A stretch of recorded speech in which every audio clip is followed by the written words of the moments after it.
আন্তর্জাতিক নারী দিবস উপলক্ষে গণতন্ত্রের অগ্রযাত্রার বিশেষ অদম্য শ্রেষ্ঠ নারী সম্মাননা পেয়েছেন সাবেক প্রধানমন্ত্রী ও বিএনপির চেয়ারপারসন বেগম খালেদা জিয়া। রোববার 8 মার্চ রাজধানীর উসমানী স্মৃতি মিলনায়তনে আয়োজিত এক অনুষ্ঠানে তার পক্ষ থেকে নাতনি ব্যারিস্টার জাইমা রহমান এই পুরস্কার গ্রহণ করেন। অনুষ্ঠানে প্রধান অতিথি হিসেবে উপস্থিত থাকা রাষ্ট্রপতি মোহাম্মদ শাহাবুদ্দিন জাইমা রহমানের হাতে এই সম্মাননা পদক তুলে দেন। এই সময় দেশের 8 বিভাগ থেকে আরো 5 জন শ্রেষ্ঠ নারীকে বিভিন্ন ক্যাটাগরিতে পুরস্কৃত করা হয়। রাষ্ট্রপতি তার বক্তব্যে বলেন, স্বাধীনতার ঘোষক শহীদ রাষ্ট্রপতি জিয়াউর রহমান নারীর রাজনৈতিক ও অর্থনৈতিক ক্ষমতায়নে বিশেষ গুরুত্ব দিয়েছিলেন। সেই ধারাকে আরো শক্তিশালী ও সময়োপযোগী রূপ দিয়েছিলেন বেগম খালেদা জিয়া। বর্তমান সরকার নারীর ক্ষমতায়নে এই অগ্রযাত্রা অব্যাহত রাখবে।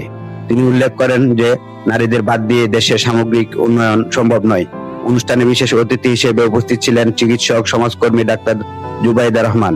তিনি গণতন্ত্র রক্ষা ও নারীর অধিকার প্রতিষ্ঠায় বেগম খালেদা জিয়ার দীর্ঘ সংগ্রামের কথা তুলে ধরেন। ও শিশু বিষয়ক মন্ত্রী ডাক্তার AJM জাহিদ হোসেন বলেন, বেগম খালেদা জিয়া নারী উন্নয়নের যে পথ দেখিয়ে গেছেন, এই সরকার সেই পথেই কাজ করবে। বক্তারা উল্লেখ করেন, 3 বারের সাবেক প্রধানমন্ত্রী বেগম খালেদা জিয়া বাংলাদেশের প্রথম নারী প্রধানমন্ত্রী হিসেবে রাষ্ট্র ক্ষমতায় থাকাকালীন মেয়েদের অবৈতনিক শিক্ষা এবং কর্মসংস্থান বৈপ্লবিক পরিবর্তন এনেছিলেন। ক্ষমতার বাইরে থেকেও গণতন্ত্র ও নারী ক্ষমতায়নে তার ভূমিকা অনস্বীকার্য। পুরস্কার বিতরণী শেষে রাষ্ট্রপতি পদকপ্রাপ্ত নারীদের সঙ্গে ফটো সেশনে অংশ নেন। অনুষ্ঠানে সরকারের উচ্চপদস্থ কর্মকর্তা এবং বিভিন্ন নারী সংগঠনের প্রতিনিধিরা উপস্থিত ছিলেন।